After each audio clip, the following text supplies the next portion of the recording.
नमस्कार दोस्तों, स्वागत है आपका आपके ही अपने YouTube चैनल टेस्ट गुरुजी में। तो दोस्तों मैं आज आपके लिए लेकर हूँ रीजनिंग के मोस्ट इंपॉर्टेंट क्वेश्चन और इसमें हम कुछ क्वेश्चन देखेंगे जो आपके बार बार एग्जाम में रिपीटेड होते रहते हैं। यदि आप किसी भी गवर्नमेंट एग्जाम की तैयारी कर रहे हैं तो आप इस चैनल को सब्सक्राइब कीजिएगा ताकि आपको पर वीडियो का नोटिफिकेशन मिलता रहे और मैं इसी तरीके के आपको क्वेश्चन बनाकर देता रहता हूँ। और चलते हैं अपने पहले क्वेश्चन की ओर। तो पहला क्वेश्चन जो मेरे पास ये है आपका,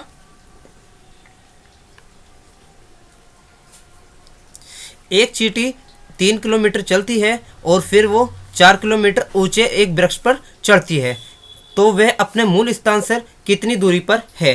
तो समझ लीजिएगा, चींटी है यहाँ पर और चींटी ने यहाँ पर चलना स्टार्ट किया, 3 किलोमीटर चली है यहाँ पर और फिर एक पेड़ पर ऊपर चढ़ गई। तो वो कितनी चढ़ी है, यहाँ पर 4 किलोमीटर 4 मीटर आपकी चढ़ी है। तो आपको क्या बताना है, वह अपने मूल स्थान से कितनी दूरी पर है। चींटी ने स्टार्ट किया था यहाँ से चलना और पहुँच गई है यहाँ पर, तो यहाँ से यहाँ तक कितनी दूरी लगी है तो आपको यहाँ पे बताना है। ठीक है, यदि दोस्तों आप सोच रहे हो कि आप यहाँ से जोड़ के इसको बता सकते हैं तो ये कुल चली हुई दूरी है, ये इसकी द्वारा चली हुई दूरी है। तो यहाँ पर इसका 7 आंसर सोच रहे हो तो 7 आंसर इसका यहाँ पर नहीं होने वाला। तो इस क्वेश्चन को देखेंगे हम किस तरीके से करते हैं। ठीक है, तो ये 3 किलोमीटर इधर चलती है फिर 4 किलोमीटर ऊपर चढ़ती है। ठीक है, यदि आपको पाइथागोरस प्रमेय के बारे में पता होगा तो यहाँ पे पाइथागोरस प्रमेय आपकी लगने वाली है और इसी से इसका आंसर आने वाला है। तो स्टार्ट करते हैं, कैसे सोल्व करते हैं। आप केवल देखते रहिएगा और सोल्व करना आप यहाँ पे सीख जाएंगे इसको।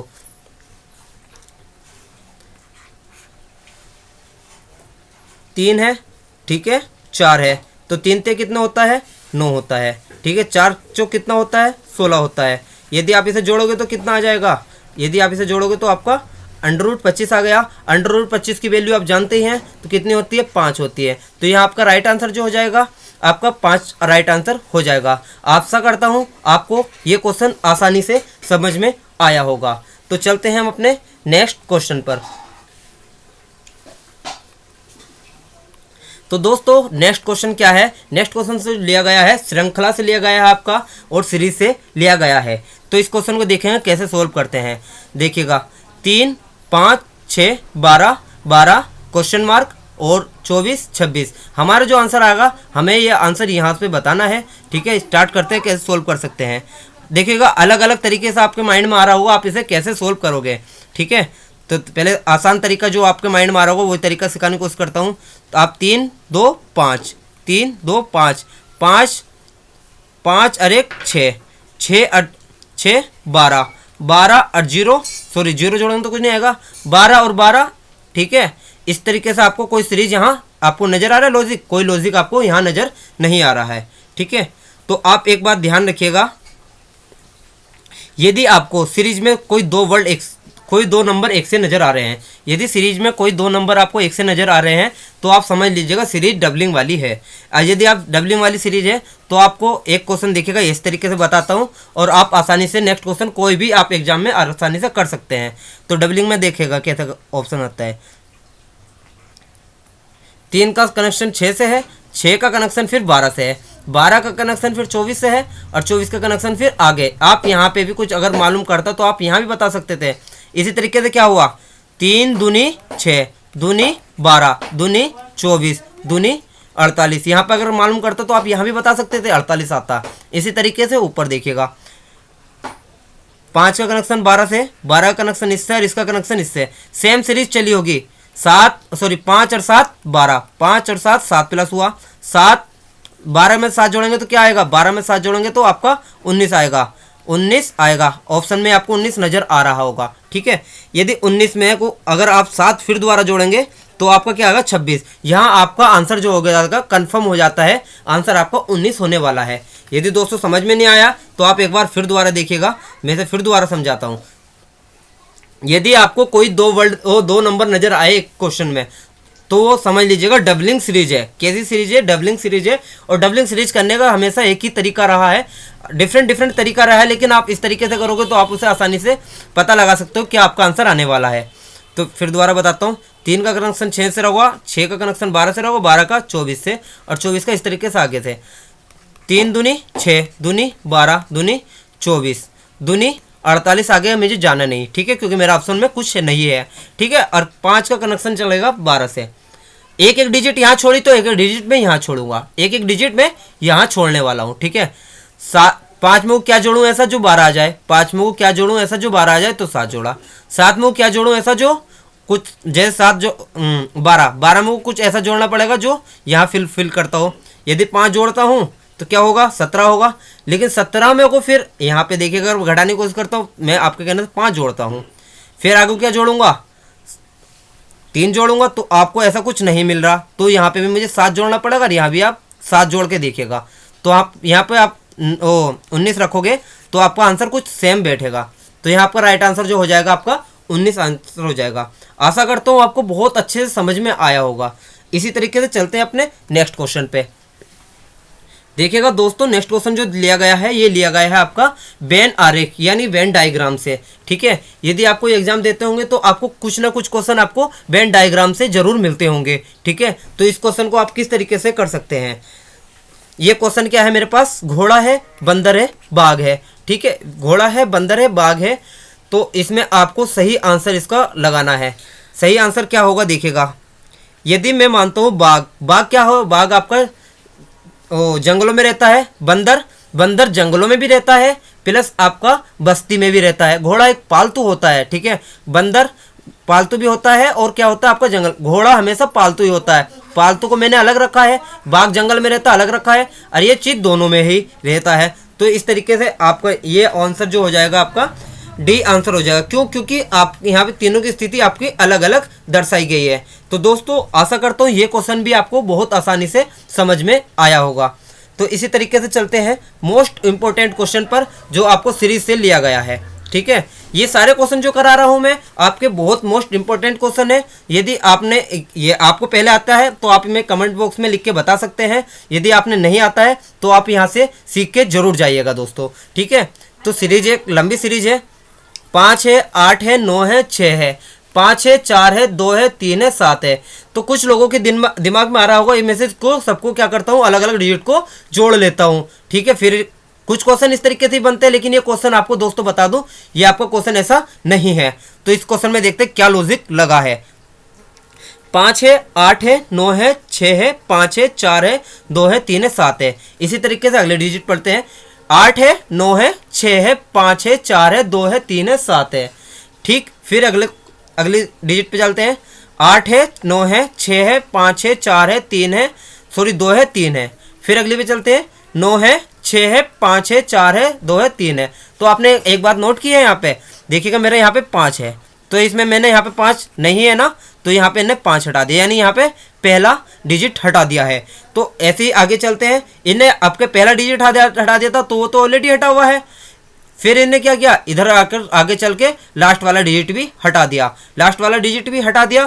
फिर आगे चल के क्या करा इनने, आगे चल के इसने ये वाला डिजिट भी हटा दिया। देखिएगा यहाँ पे 8 नहीं है, इससे पहले 8 था। तो हमें आगे क्या हटाना है, आगे क्या हटाना है दोस्तों, ऐसे ही उतारेंगे। 9 है, 6 है, 5 है, 4 है, ठीक है, और 2 है। तो मुझे आगे चल के क्या हटाना, आगे चल के लास्ट वाली डिजिट हटानी। तो लास्ट वाली डिजिट मैंने यहाँ हटा दी। तो मैं किस ऑप्शन देखता हूँ जिसमें मुझे 5 4 2 नजर आ रहा होगा, 5 4 2 नजर आ रहा होगा। तो देखिएगा आपको ऑप्शन मिल गया। तो ये आपका ऑप्शन कौन सा हो जाएगा, ऑप्शन नंबर डी यहाँ पे करेक्ट आंसर हो जाएगा। यदि दोस्तों समझ में नहीं आता है क्यों, कोई बात नहीं, आपको मैं एक बार दोबारा समझाता हूँ इस क्वेश्चन को। 5 8 9 6 5 4 2 3 7, ठीक है, डिजिट मैंने इसको पूरी पढ़ ली। इसी तरीके से 8 9 6 5 4 2 3 7, ठीक है, डिजिट मैंने पूरी पढ़ ली। डिजिट मैंने ये भी पूरी पढ़ ली, ये भी मैंने पूरी पढ़ ली। तो मैंने यहाँ नोट किया कि इसमें कुछ नहीं करा, एज इट इज डिजिट बीच में की सेम इन्हें उतार दी, ठीक है, सेम डिजिट इन्हें आगे को ऐसे ही रिपीट कर दिए हैं, ठीक है। तो लेकिन इन्हें आपने नोट किया होगा पहले में 5 गायब का है, तो यहाँ पे 5 मैंने गायब कर दिया, ठीक, मैंने पूरी डिजिट उतार दी। फिर डिजिट उतार दी तो आगे मैंने देखा सेम लिखा है, लेकिन इन्हें लास्ट में ये गायब कर दिया, तो मैंने यहाँ पे भी ये गायब कर दिया, ठीक है। जब आगे चला तो इन्हें क्या करा, आगे चल के फिर एक वर्ड गायब कर दिया, फिर सॉरी एक डिजिट गायब कर दी, तो मैंने भी यहाँ पे एक डिजिट गायब कर दी। आगे जब चलूंगा तो कौन सी डिजिट गायब करूंगा, आपके लास्ट वाले डिजिट गायब करूंगा, नहीं करूंगा। तो लास्ट वाले डिजिट जब गायब करूंगा तो ये आपको 3 नहीं आना चाहिए, ठीक है। इसमें 3 आ रहा है तो ये तो ऑब्वियसली आपका नहीं होने वाला, ठीक है। ऐसे ही आप इसे उतारेंगे, लिखेंगे, ठीक है।